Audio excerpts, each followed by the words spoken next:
Markets crashed after transferring my final salary pension scheme. What a nightmare. This is everyone's worst nightmare, so I'm going to be talking to you about it today. We've had a couple of clients this year, or people have been saying things like this in 2022. Maybe they were fortunate enough in January 2022 to transfer their final salary scheme when they had a very, very high CETV from 2021. They then invested it into the equity markets. The start of 2022 has been quite volatile. Obviously, we've had Russia and Ukraine happening, and also governments have been raising interest rates to try and curb inflation. But what does this actually mean though, and how have clients been affected? So, for example, if a client had £1 million pension transfer on the 1st of January 2022, if they'd invested all of that money in the first go at the beginning, there is the option dollar cost average in, I'll be talking about later. If they've been invested £1 million at the start of the year, the pot would probably be somewhere worth maybe 800, 850, maybe 750,000 if they've gone into a very adventurous risk profile. Many of them say, wow, this is absolutely ridiculous. If I hadn't transferred it, I'd still have £1 million in my scheme.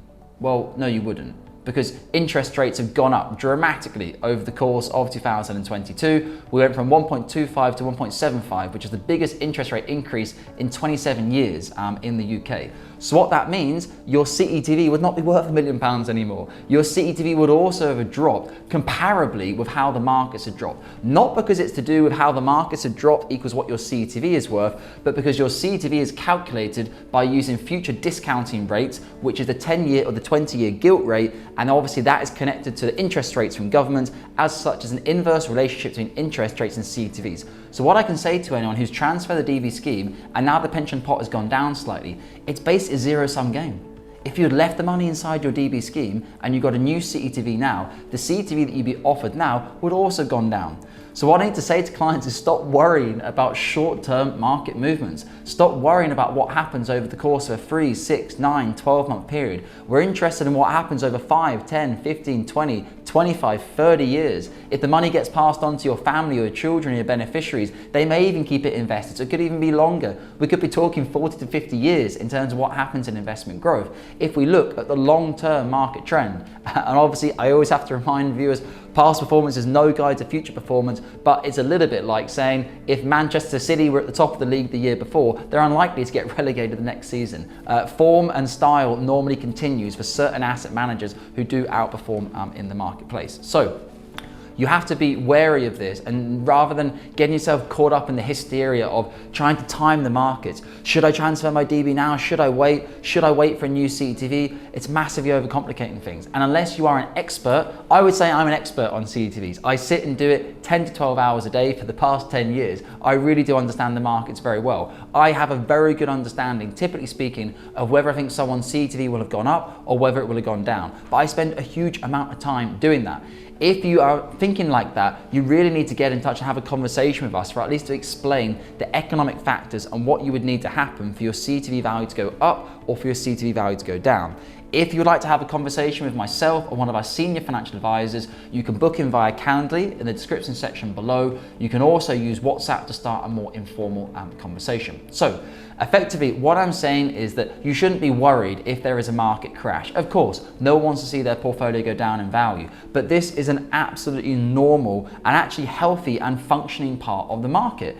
If the Federal Reserve and the Bank of England raised interest rates and the UK economy and the US economy didn't react, it would literally mean that the economy is completely and utterly out of control. And the UK government and the US government have no control over the economy or growth or slowing the market down or speeding the market up. That would not be a good thing, guys. So people need to look at this the other way around. We've had market crashes, we've had recessions, we've had financial crises, pandemics, dot-com bubbles. We've had all of this.